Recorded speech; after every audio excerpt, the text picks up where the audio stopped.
teman-teman pendengar podcastnya Charlotte Mason Indonesia. Selamat bergabung kembali di episode yang ke-19 ini. Saya, Ayu Primadini, udah siap memulai obrolan dengan dua orang teman saya. Yang kali ini adalah... Halo, jumpa lagi dengan saya Maria Sugio dari Malang. Ibu dari dua orang anak yang dari awal memang homeschooler, jadi mereka nggak pernah sekolah. Oke, ada saya juga Putri dari Semarang. Berbeda sama Mbak Yu sama Mbak Maria, anak saya satu pernah sekolah, yang kedua nggak pernah sekolah. Nah, baik sekolah maupun homeschool kayaknya dua-duanya butuh kurikulum ya. Hari ini kita mau bahas nih kurikulum seperti apa sih yang dipakai dalam metode Charlotte Mason. Namun seperti juga episode-episode yang lalu, pembahasan kami nggak akan berupa teknis belaka. Tapi apa landasan filosofis yang mendasari Charlotte Mason memakai kurikulum semacam itu? Yuklah ikutan ngobrol.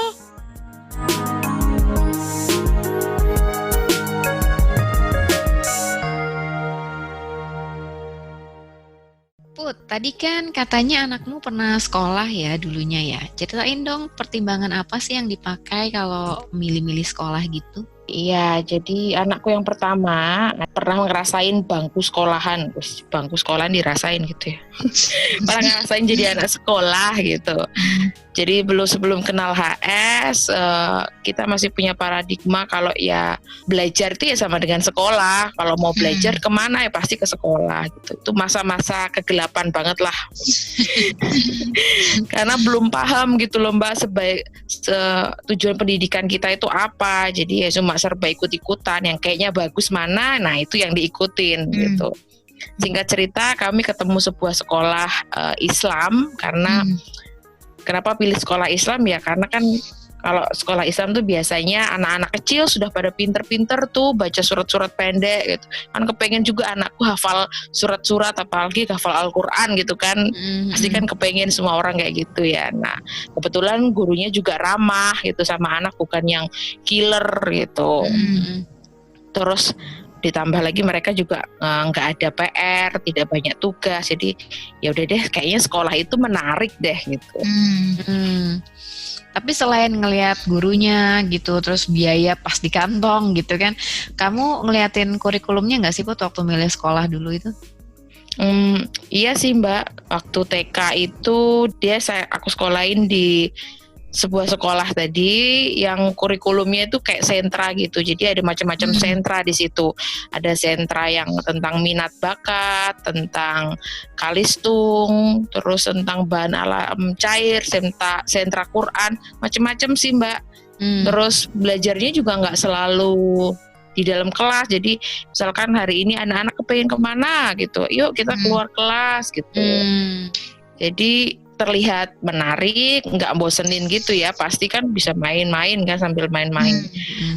Nah, kalau pas SD aku mulai cari sekolah yang menguatkan agama, pengennya kan orang tua pasti kan kepengen punya anak yang nanti kan agamanya bagus gitu ya, religius gitu ya. Jadi aku pilihnya ke situ. Jadi di sekolah ini sebenarnya lanjutannya sekolah TK tadi gitu. Jadi ada tiap pagi kami ada sholat duha pertama, terus habis itu baru diikuti pelajaran-pelajaran sama-sama. Kalau pelajaran itu nggak harus selalu di kelas, jadi ada kelas di luar, ada kelas di dalam kelas gitu. Dan aku pikir karena tadi ya serba religius tadi, kayaknya ya menarik lagi gitu kan, sesuai visinya kan belum jelas nih karena masih ikut-ikutan tadi gitu. Tapi kurikulumnya menarik gitu ya. Betul. Kurikulum ini emang penting ya, soalnya kita kan nggak bisa toh sekedar menentukan visi tapi nggak peduli soal caranya gimana gitu toh. Ya selain merumuskan visi pendidikan, persoalan berikut itu kan memang gimana memilih kendaraan yang pas ya, supaya bisa mencapai visi yang mau kita tuju itu. Betul. Iya sih Mbak, karena visi itu juga setelah ngerti nih mulai agak ada sinar gitu ya, sudah nggak begitu kegelapan aku. Akhirnya ya itu yang membuat kami nggak melanjutkan Naila dulu sekolah di sekolah tersebut gitu. Setelah merumuskan visi pendidikan keluarga kami, akhirnya aku sama suami tuh sepakat kayaknya cara yang paling pas untuk mendidik anak di keluarga kami adalah lewat jalur homeschooling gitu sih Mbak. Iya ya, memang harusnya gitu sih ya menurutku ya. Karena kan banyak tuh ya orang yang suka galau gitu. Ini anaknya mau sekolah formal atau homeschooling ya gitu kan. Nah kalau menurutku sih sebenarnya mau sekolah formal atau homeschooling yang penting ya tentuin dulu nih visi pendidikan keluarganya apa. Kalau udah berhasil dirumuskan dari ngobrol suami istri gitu kan, udah ketemu ya, baru deh tinggal cari cara gimana caranya supaya menuju kepada visi tersebut kan gitu, termasuk milih kurikulumnya, milih sekolahnya gitu, milih cara-cara yang bisa ngebantu keluarga untuk meraih visi tersebut gitu ya. Sepakat. Bedanya kalau kita milih sekolah mungkin kurikulumnya sudah ditentukan sama sekolah ya, jadi kita harus cari visi sekolah mana nih yang pas gitu, karena kan otomatis gak bisa kita otak-atik lagi kurikulumnya ya kan. Tapi kalau pilih homeschool mungkin lebih fleksibel, tapi gitu ya jangan dipikir lebih gampang. Kita juga harus mikirnya lebih dalam mungkin ya, memilih kurikulum mana yang akan kita pakai gitu kan. Kita harus jadi hari ini pelajarannya apa aja, itu kan kita yang menentukan. Mau ngapain itu kan juga harus kita yang menentukan. Jadi dulu yang didapat dari kita tinggal pakai dari sekolah, kita kalau homeschooling kan harus mikir sendiri gitu sih Mbak. Capek ya mikir sendiri ya. Betul. Artinya kan biarpun fleksibel, tapi kalau untuk diterapkan dalam keluarga ini ya itu tadi ada tantangan gitu ya. Cerita dong dulu kalian waktu pertama-tama homeschooling tuh pengalamannya milih kurikulum gimana? Kalau aku dulu sempat agak ribet gitu ya, karena aku tuh kepikiran homeschool memang waktu itu pas lagi ngajar di TK gitu. Itu memang posisinya belum nikah kan. Terus karena kondisinya seperti itu gitu kan, sistem pendidikannya kayak gitu, so aku mikir aduh aku mau homeschool nih nanti kalau punya anak gitu kan. Nah di sekolahan itu kan sudah terbiasa ada lesson plan, terus ada atribut kurikulum yang lain gitu kan, ribet ya. Nah, jadi karena aku dulu kepikiran homeschool, akhirnya aku simpenin tuh lesson plan dari TK aku dulu gitu kan. Aku berpikir bahwa wah ini lesson plannya bisa nih nanti aku pakai buat kalau aku mau homeschool sama anakku gitu kan. Terus begitu anakku lahir, aku mulai suka lah ya googling sana sini, cari apa sih homeschooling, cari kurikulum apa yang pas buat homeschooling gitu.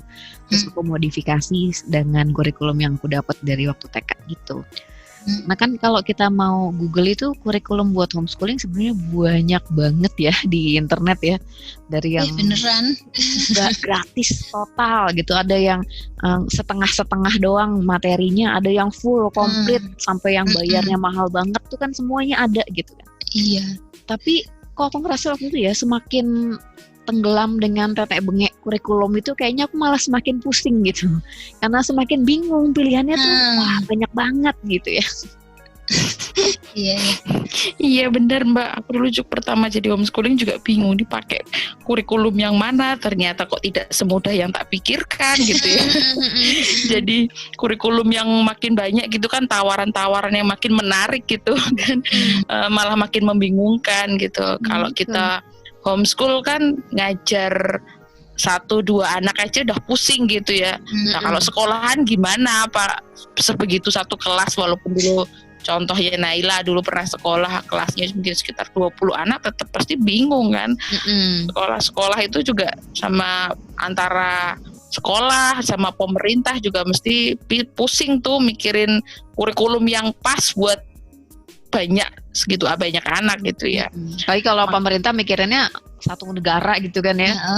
Gimana nih kurikulum yang pas untuk anak-anak Indonesia semuanya? Satu negara. Iya betul, makanya kurikulum nasional kan kerap kali berubah-berubah gitu ya. Sekolah apalagi bebannya jadi pasti lebih berat ya. Tahu-tahu udah berubah lagi gitu ya. Udah berubah lagi. Jadi bingung merumuskan langkah yang baik gitu buat mengajar yang pas. Makanya sekalinya ditetapkan jadi orang tua murid nggak bisa ngutak-ngatik lagi, ya udah pakai aja ini yang kita suguhkan, ayo nikmati gitu kan istilahnya. Terlalu berat sih kalau harus mengakomodir satu gitu kan, susah juga buat mereka mungkin. Iya. Lawang yang udah milih metode pendidikan yang sesuai kayak kita nih loh, misalnya kita nih kan udah pilih metode CM gitu toh, ini kan juga masih harus dihadapkan dengan banyak sekali kurikulum kan. Kalau misalnya buka internet itu kayak yang dibilang Ayu, ini yang CM aja loh ya, kurikulum berbasis metode CM ini kan juga ada banyak sekali.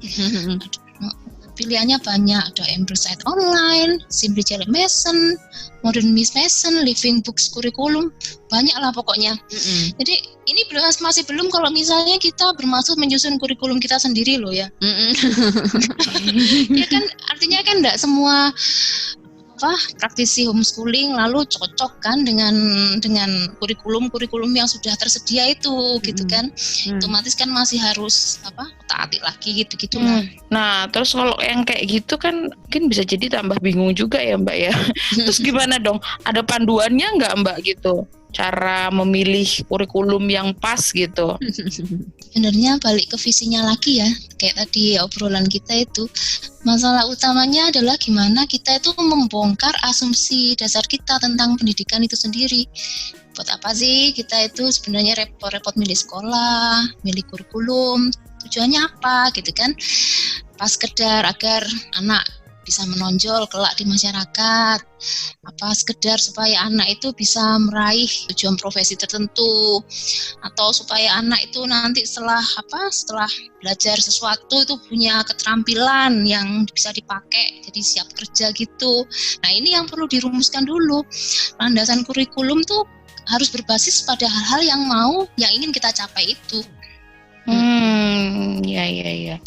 Gara-gara nggak ada landasan yang jelas ini, bisa jadi kita jadi malah terjebak ya sama tren apa nih gitu ya. Lihat kurikulum yang A kayaknya kok bagus ya, itu anaknya pada pinter-pinter gitu, pada manis-manis gitu ya. Lihat kurikulum yang lain, oh anaknya udah bisa ini loh usia ini gitu ya. Terus lihat sekolah yang lain juga keren, sekolah yang ini aduh makin bingung jadinya malah gitu. Kalau nggak ada landasannya ya. Iya, kalau di bukunya Charlotte Mason yang volume ke-6 itu ya, Philosophy of Education itu, CM tuh mengutip kata-katanya Voltaire gitu. Dia bilang biar nggak terjebak tren itu, seharusnya kita kembali ke manual asalinya manusia gitu, ke kodrat asalnya manusia itu apa. Karena kan untuk bertumbuh itu kita mesti cari tahu manusia itu butuh apa untuk bertumbuh gitu. Untuk bisa survive di dunia yang kompleks dan ribet ini gitu, manusia harus punya bekal semacam apa. Nah menurut CM ini hakikatnya manusia itu membutuhkan hal yang sama gitu, karena kan pendidikan ini termasuk kebutuhan dasar manusia ya. Sama kayak manusia butuh makan, maka setiap manusia pun butuh pendidikan. Jadi ini udah ada landasan dasar yang sebenarnya sama gitu, kebutuhan yang sama. Nah, kalau kita lihat di bayi-bayi gitu kan, umur 1-2 tahun gitu, ini kita sering banget nih pakai analogi ini nih. Itu kan kita karena ini nyata sekali ya, kalau anak-anak bayi ini punya hasrat terhadap pengetahuan yang tinggi gitu. Dia kesana kemari, pengen tahu ini itu gitu, terus semua ditanya nanti kalau udah mulai bisa ngomong gitu kan. Nah, ini merupakan tanda kalau misalnya manusia itu memang butuh pendidikan. Mereka jadi pengen tahu macam-macam gitu kan. Nah dengan mereka pengen tahu macam-macam itu adalah tanda juga bahwa akal budinya manusia itu sebenarnya butuh variasi makanan untuk nantinya dia olah sendiri gitu di pikirannya. Jadi dalam dunia yang kompleks dan variatif ini, manusia hakikatnya tuh perlu banget mempelajari berbagai macam hal gitu. Dari sains, matematika, seni, geografi, sosiologi, dan lain-lain lah pokoknya. Bukan sekedar supaya punya pengetahuan gitu, atau bukan supaya bisa jawab soal ujian, atau bukan sekedar biar bisa kerja gitu tadi, tapi supaya kita bisa menjalin relasi gitu dengan berbagai macam hal itu. Jadi dengan kemampuan kita menjalin relasi dengan banyak hal, jadinya nanti kita pandangan kita sebagai manusia itu jadi lebih kaya gitu, lebih mampu merelasikan antara diri kita dengan keluarga, dengan kota, dengan lingkungan gitu, dengan sejarah di masa lampau, dan juga merelasikan antara satu pengetahuan dengan pengetahuan lain. Jadi kaya ya kalau gitu ya. Betul. Memang tujuannya kan supaya kepribadian kita sebagai manusia ini jadi utuh gitu, holistik gitu ya. Ini bukan sekedar jadi baut dalam roda industri ya yang bisa digantikan setiap saat. Kalau ini utilitarian banget ya. Jadi kalau kita mandang anak sebagai manusia, ya idealnya kan ya kita harus menghadapi mereka sebagai manusia ya. Percaya kalau anak itu punya hasrat alami akan pengetahuan. Kalau mau ditilik lebih dalam lagi kan kita sebenarnya percaya ya bahwa anak-anak ini titipan Tuhan ya. Artinya sosok anak yang ada dalam pengasuhan kita itu kan sebenarnya anak-anak dari dia yang lebih besar dari kita sendiri ya, dari artinya mereka ini ya anak-anak Tuhan sendiri gitu kan, dengan kata lain. Nah, sebenarnya kalau kita sadar soal ini, itu akan membuat kita paham ya bahwa dalam diri anak, dalam diri kita juga sih sebenarnya itu selalu ada hasrat untuk mengetahui dan mengenal pencipta yang maha kuasa ya toh. Kalau CM bilang bahkan ini adalah hasrat yang dia sebut sebagai hasrat tertinggi dan kemuliaannya sejati. Gitu. Lalu sebagai pribadi gitu kan, kalau kita melihat anak sebagai pribadi, maka anak ini juga harus punya kemampuan untuk mengenali diri sendiri, tahu bagaimana merawat diri, mendisiplin diri, ya tubuhnya, akal budi, jiwanya gitu kan. Itu terus ya karena anak lahir ke dunia ini kan pasti punya banyak relasi ya, tadi yang dibilang Ayu soal relasi itu, jadi dia anak juga harus tahu bagaimana menjalin relasi-relasi ya, relasi dengan keluarga, sesama, sebagai anggota masyarakat, warga negara, dan bisa sadar juga bahwa dirinya itu bagian dari dunia, dari semesta, sehingga dia juga harus punya pengetahuan tentang hal itu. Nah, kalau misalnya diruntut seperti itu, sebenarnya bisa dibayangkan kan betapa luasnya sebenarnya kebutuhan asupan pengetahuan untuk membuat seorang anak ini bisa bertumbuh secara utuh, secara holistik itu, betul enggak?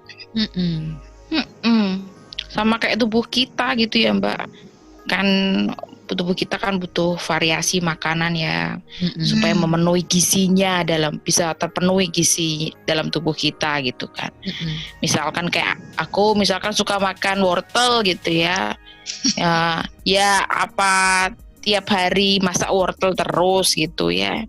Iya sih matanya jadi bagus, tapi ya masa mau dikasih gizi mata terus gitu ya. Kita kan juga perlu menjaga keseimbangan tubuh juga kan, nggak bisa sukanya itu ya makan itu terus kan juga nggak bisa gitu. Pasti ada rasa bosannya, terus kasih makan wortel pagi siang sore kali 7 hari gitu kan. Pasti bosen juga, nanti kalau udah bosen lama-lama malah nggak mau makan gitu kan. Dan sebenarnya kalau udah ada di titik jenuh itu nantinya bisa malah bahaya ya, karena udah di titik jenuh, terus merasa jenuh, terus malah ditinggal gitu. Misalnya nih gini, misalnya anak suka piano gitu ya, misalnya anak suka main piano, terus dia sehari-hari belajar main piano aja gitu, dia gimana caranya dia digembleng biar jadi pemain piano profesional gitu kan, latihan sehari 8 jam gitu misalnya main piano terus. Nah, karena yang dikerjakan itu aja setiap hari gitu, nggak ada variasinya. Nah, suatu saat dia bisa sampai di titik jenuh gitu dengan bermain piano gitu, sama kan kayak tadi Putri contohin, kalau tiap hari makan wortel aja pasti ada titik jenuh suatu hari.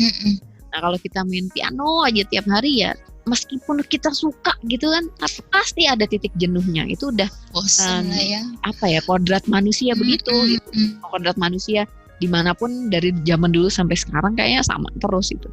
Dan ketika udah sampai di titik jenuh itu, terus tiba-tiba ditinggalin tuh pianonya gitu kan, Tapi dalam kondisi dia nggak punya kemampuan lain atau nggak punya pengetahuan yang lain selain piano itu gitu, karena selama ini yang digegas hanya bermain pianonya gitu kan. Nah, kalau kondisinya kayak gitu kan, gimana jadi dia mau survive melanjutkan hidupnya gitu? Stres juga kan nantinya jadinya kalau kurikulum itu nggak kaya gitu akhirnya kan seperti itu. Jadi sebenarnya kalau dipikir-pikir kurikulum kaya ini dilandaskan pada hak anak sebagai manusia ya. Kodrat ya, kodrat. Betul. Jadi kalau mau anak bertumbuh secara utuh, holistik ya kita sebenarnya nggak boleh pilih-pilih. Hanya mendidik anak di aspek yang satu, tapi abai pada aspek yang lain gitu toh. Nah soal bagaimana kurikulum yang kaya itu akan kita bahas lebih lanjut dalam segmen berikut.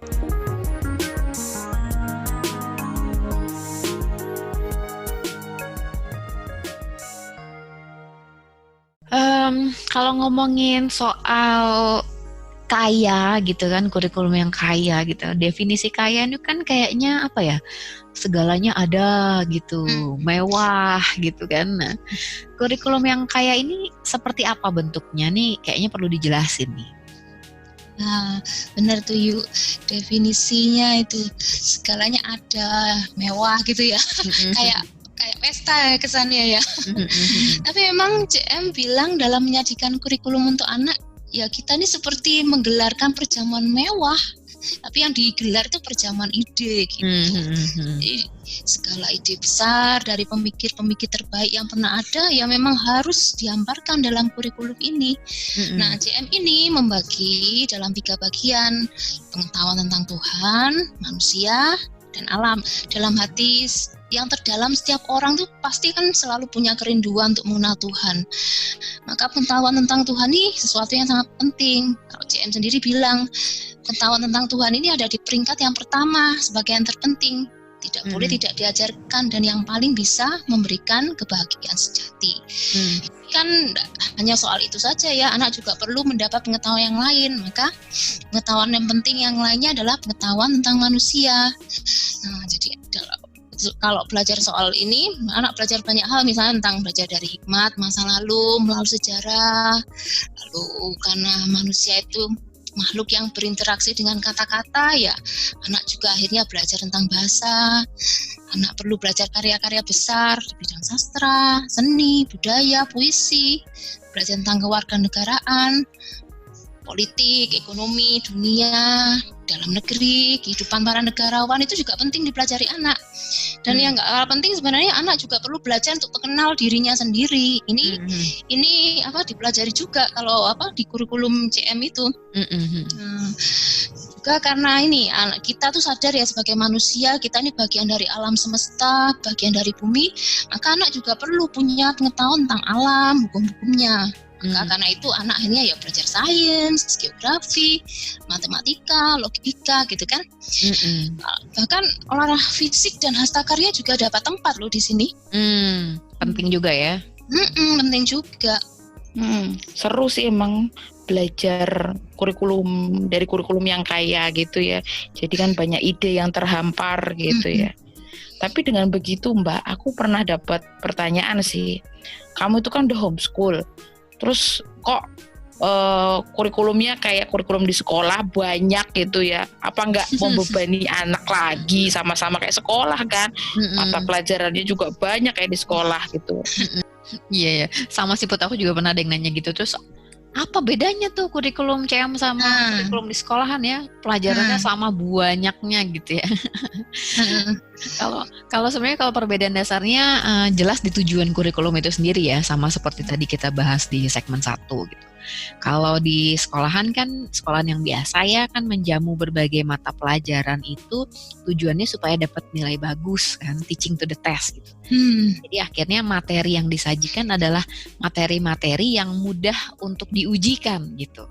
Kayak fakta-fakta gitu kan. Fakta-fakta kan nantinya mudah diuji dengan pertanyaan komprehensif ya. Misalnya nih ngejelasin tentang Kartini ya kan. Sodori aja nih fakta tentang Kartini. Kartini adalah pahlawan nasional. Dia lahir di Jepara tanggal 21 April. Terus Kartini itu dipingit, nanti Kartini itu dipaksa menikah gitu kan. Nah, nanti kan proses ujiannya jadi gampang. tinggal tanya aja, siapa nama ayah Kartini? Kenapa Kartini menolak dipingit? Apa cita-cita Kartini? Nah, gitu kan jadi gampang ya ngasih soal ujiannya tuh jadi gampang. Terus dari jawaban anak itu bisa dinilai juga apakah anak sudah paham materi Kartini apa belum gitu. Karena tujuannya adalah tes ya. Jadi alat ukurnya adalah nilai tadi. Ya, kalau di metode CM karena tujuan pendidikannya adalah pendidikan karakter gitu untuk membangun anak jadi pribadi yang magnanimous, yang insan kamil ini. Jadi instrumen yang dipakai terbatas pada 3 hal yang udah kita bahas di beberapa episode lalu ya gitu. Kita sempat bahas jadi 4 episode tuh kan ya. Jadi instrumennya adalah atmosfer, disiplin, sama life. Jadi karena terbatas sama 3 hal ini, jadi penyajian kurikulumnya pun harus memakai 3 instrumen ini gitu. Misalnya gini, dari faktor education is life ya gitu, instrumen yang ketiga dalam pendidikan CM gini kan. Ini tentang presentasi tentang ide-ide hidup gitu kan, penyajian ide-ide hidup dalam pendidikan CM. Nah, jadi kurikulum itu harus jadi alat untuk mempresentasikan ide-ide yang hidup untuk anak-anak gitu, untuk memantik mereka supaya berpikir, berimajinasi, menghidupkan akal budinya, semacam itu. Jadi misalnya kayak tadi dalam kasus belajar Kartini ya, mempresentasikan ide-ide hidup itu artinya ya kita kasih deh nih biografi Kartini yang bentuk ceritanya ngalir gitu, istilahnya naratif lah gitu, terus bahasanya sastrawi gitu. Nah dari kisah yang menarik kan anak-anak jadi terpantik ya untuk memikirkan kisah hidup Kartini gitu, bahkan mereka bisa tertular gitu oleh semangatnya Kartini gitu. Wah, Kartini aja mampu ya memperjuangkan hal-hal kayak gitu ya, masa aku enggak sih? Nah jadi tujuannya untuk memantik dia supaya dia memikirkan apa yang dilakukan oleh Kartini itu gitu. Nanti masalah dia nggak hafal fakta-fakta tentang Kartini gitu, siapa nama lengkap bapaknya, siapa nama lengkap ibunya gitu, suaminya gitu, tinggalnya di mana gitu, hafal fakta kayak gitu ya nggak apa-apa gitu kan. Apalagi hari gini kalau mau tahu fakta kan kita Google aja satu ya keluar gitu. Tapi kan untuk bikin akal budinya terpantik ini kan jadi PR besar pendidikan kan, supaya karakternya terbentuk kan ya. Makanya akhirnya penyajian kurikulumnya harus berbasis pada ide-ide hidup itu. Betul. Artinya semua pengetahuan yang ditawarkan ke anak itu harus punya daya hidup ya. Tidak disajikan tanpa ada ide-ide yang melatari, begitu kan ya. Oh ya, aku ini loh nyambung ke pertanyaan yang dibilang Putri tadi itu loh. Kalau kurikulumnya banyak gitu membebani anak enggak sih gitu. Gitu.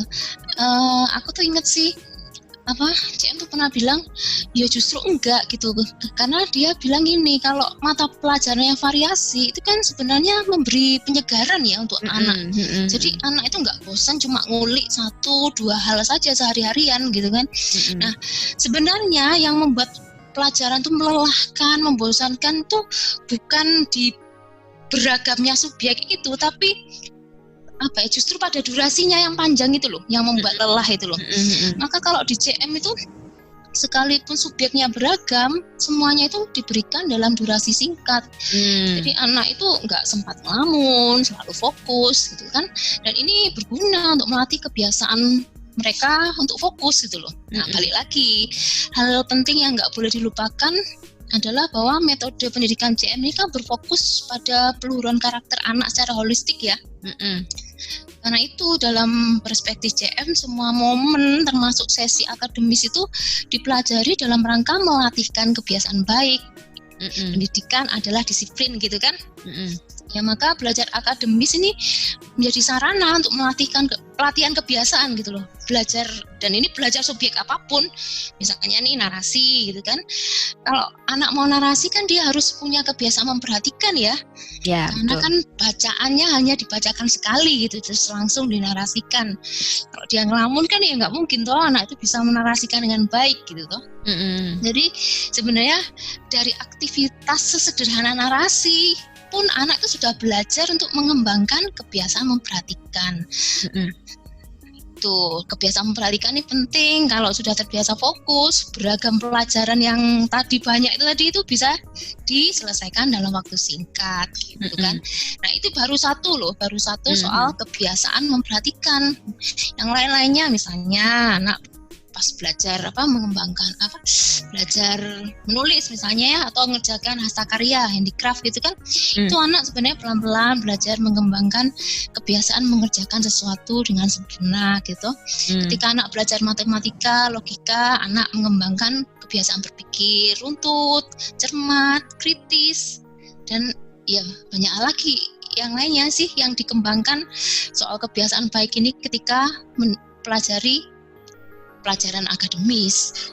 Intinya jadi sebenarnya pelajaran akademis di CM ini yang bikin beda dengan di sekolah adalah karena intinya belajar akademis itu sebagai media untuk pelatihan kebiasaan gitu ya. Betul. Media pembentukan karakter gitu. Media pembentukan karakter, nggak akademis untuk akademis itu sendiri. Betul. Nah, lewat jalannya membentuk karakter, otomatis orang tuanya juga jadi terbentuk tuh Mbak. Iya. Ya kalau kita ikut kurikulum CM ini, aku juga ngerasa setelah ngajarin anak narasi, kok aku jadi yang berubah sabar ya. Jadi kita juga merasa jadi bertumbuh gitu.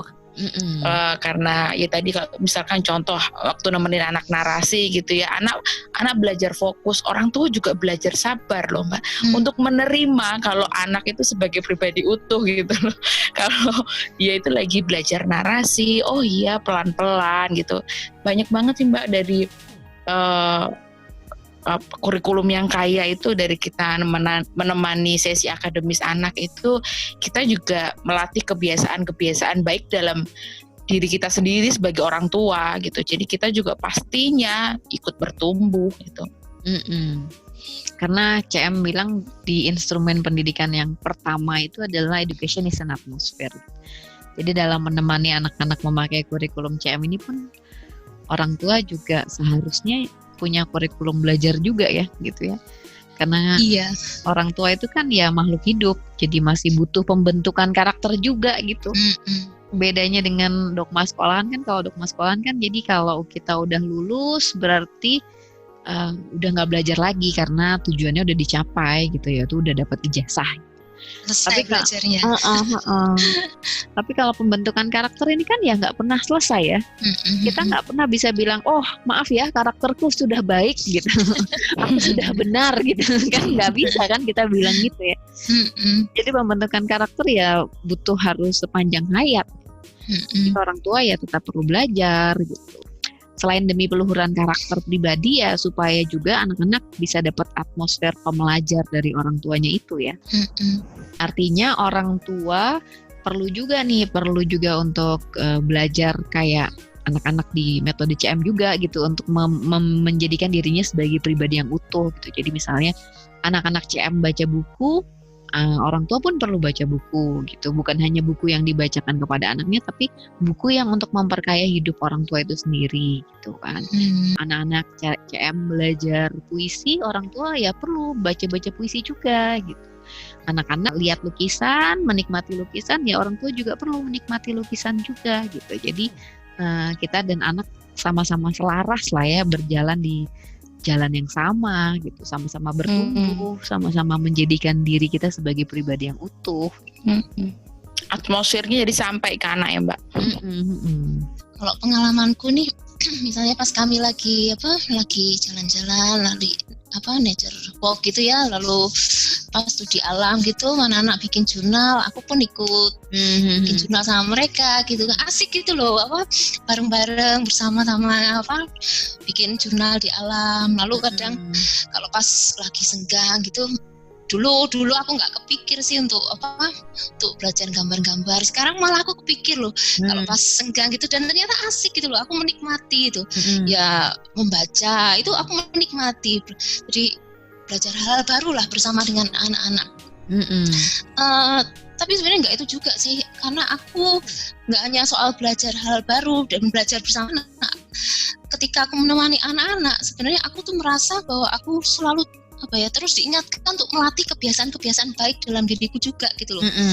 Aku sendiri nggak pernah menyangka gitu loh bahwa ternyata justru anak-anak ini yang dipakai Tuhan untuk membantu aku bertumbuh gitu loh. Belajar menjadi pribadi yang lebih baik dari hari ke hari. Wawasanku diperdalam, karakterku juga terus diperbaiki gitu loh ketika mendampingi mereka gitu. Artinya education as a discipline itu berlaku untuk orang tua juga ya. Iya, kan nggak mungkin ya kita itu cuma meminta anak-anak untuk latihan kebiasaan baik, ternyata orang tuanya adul-adulan gitu kan ya nggak mungkin. Kalau misalnya ada sisi-sisi yang perlu diperbaiki ya orang tua tetap harus belajar juga memperbaiki diri toh, melatihkan kebiasaan baik. Makanya aku setuju sih akhirnya kalau kurikulum yang kaya ini bukan hanya kurikulumnya yang kaya gitu, yang serba ada, yang mewah tadi, yang seperti Maria bilang tadi gitu. Tapi gara-gara kurikulum yang kaya ini kita juga semakin kaya gitu. Kitanya nih yang memakai kurikulum jadi semakin kaya gitu ya. Diperkaya gitu ya. Kita diperkaya dengan kurikulum yang kaya gitu. Kita dalam hal ini tentu saja bukan hanya anak tapi juga kita orang tua ya.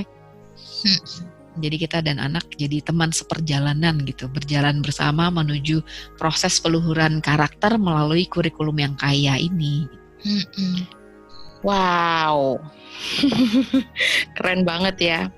Tapi kalau di aku Mbak, ada satu masalah nih kayaknya. Kalau merujuk pada episode podcast yang lalu kan kurikulum yang kaya ini identik dengan buku-buku bermutu gitu kan. Betul. Lah buku-buku yang ada di kurikulum CM ini kan yang kayak disebutin Mbak Maria tadi di awal gitu kan. Ada tuh Ambil Set Online gitu kan, SCM gitu. Modern Miss Mason yang susah-susah, aku aja nyebutnya susah gitu Mbak. Kan?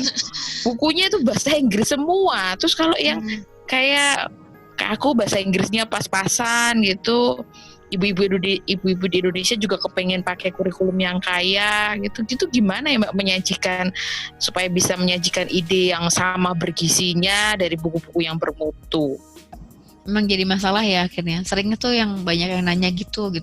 Ini bukunya bahasa Inggris gitu kan. Jadi awalnya merasa tertarik dengan filosofi CM, tapi begitu ngelihat bukunya bahasa Inggris semua jadi mundur gitu karena merasa keterbatasan bahasa ya. Iya. Karena sebenarnya itu sih awalnya yang mendasari kita nih di Charlotte Mason Indonesia akhirnya bentuk tim kurikulum yang berniat untuk mengkurasi buku-buku lokal gitu kan. Buku-buku di Indonesia sebenarnya banyak banget ya gitu. Tinggal gimana caranya kita pilih-pilih mana yang living books, mana yang bergizi gitu kan. Nah, kebetulan nih di episode depan, episode selanjutnya, aku udah kontak 2 sahabat kita dari tim kurikulum Charlotte Mason Indonesia buat ngobrol-ngobrol soal living books lokal. Wah, asik ini pasti. Tapi yang mau diajak ngobrol siapa yuk? Rahasia? Ya rahasia dong. Rahasia ya. Biar teman-teman nanti pada menanti-nanti gitu kan. Pokoknya kamu pasti tahu nih Mar, 2 sahabat kita ini nih kalau udah diajak ngobrolin buku itu ngobrolnya nyerocos panjang lebar gitu kan. Gitu ya. Terutama nih yang kita obrolin buku-buku yang lokal gitu kan. Jadi kalau teman-teman pendengar penasaran, penting nih soalnya nih. Jangan sampai ngelewatin episode kita selanjutnya ya. Nah, untuk episode ini kita sudahi dulu ya obrolannya. Semoga teman-teman semua diberi kekuatan untuk mampu menyajikan kurikulum yang kaya bagi putra-putrinya serta bagi pribadinya masing-masing. Sehingga nantinya kita bisa diperkaya dengan kurikulum tersebut dan kita pun bisa jadi atmosfer yang memperkaya lingkungan sekitar kita gitu ya. Oke, kami bertiga pamit. Maju terus pendidikan karakter Indonesia. Bye-bye.